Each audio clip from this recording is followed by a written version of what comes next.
പച്ച ഏത്തയ്ക്ക കൊണ്ട് നല്ലൊരു മെഴുക്കുവരട്ടി ഉണ്ടാക്കാവേ. അധികം മൂക്കാത്ത കായായിരുന്നു, അതിൻ്റെ തൊലിയൊന്നും കളഞ്ഞില്ല.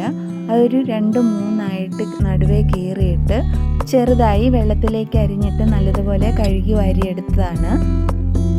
ആ തൊലിയോടുകൂടി തന്നെ മെഴുക്കുവരട്ടി ഉണ്ടാക്കാം, നല്ല സ്വാദാണ് കേട്ടോ. ഒരു 10 കായ ഉണ്ടായിരുന്നു, ചെറിയ ഏത്തക്കായായിരുന്നു.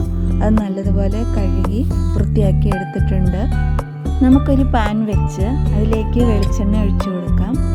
അതിലേക്ക് കുറച്ച് കറിവേപ്പില ഇട്ട് കൊടുക്കാം. പിന്നെ ഒരു 2 സവോള ചെറുതായിട്ട് അരിഞ്ഞ് ചേർത്ത് കൊടുക്കാം. ഈ സവോള നല്ലതുപോലെ വഴറ്റിയെടുക്കാം. ഒരു ബ്രൗൺ കളറൊക്കെ ആകുന്നത് വരെ നല്ലതുപോലെ വഴറ്റിയെടുക്കണം. അതിലേക്ക് കുറച്ച് ഉപ്പിട്ട് കൊടുക്കുകയാണെങ്കിൽ സവോള പെട്ടെന്ന് വഴന്ന് കിട്ടും.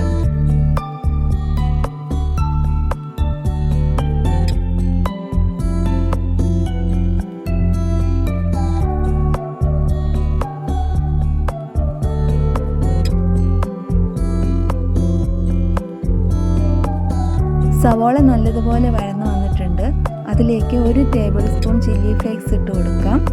പിന്നെ വേണ്ടത് ഒരു 1/2 ടീസ്പൂൺ മുളക് പൊടി കൂടി ചേർത്ത് നല്ലതുപോലെ ഒന്ന് മൂപ്പിച്ചെടുക്കാം.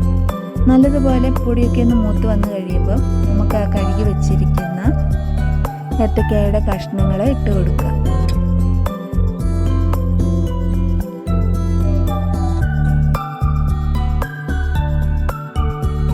അതിലേക്ക് പാകത്തിന് ഉപ്പിട്ട് കൊടുക്കാം. ഞാൻ 1 ടീസ്പൂൺ ഉപ്പിട്ടിട്ടുണ്ട്. അത് നല്ലതുപോലെ ഇളക്കി മൂടി വെച്ച് വേവിച്ചെടുക്കാം. ചെറുതീയിൽ വേവിച്ചെടുക്കാം, ലോ ഫ്ലെയിമിൽ. അത് തുറന്ന് ഇടയ്ക്കിടയ്ക്ക് ഇളക്കി കൊടുക്കണം. ഒരു 5 മിനിറ്റ് കഴിയുമ്പോൾ കറി റെഡിയായി കിട്ടും. എല്ലാവർക്കും ഇഷ്ടമായെന്ന് കരുതുന്നു. Thank you.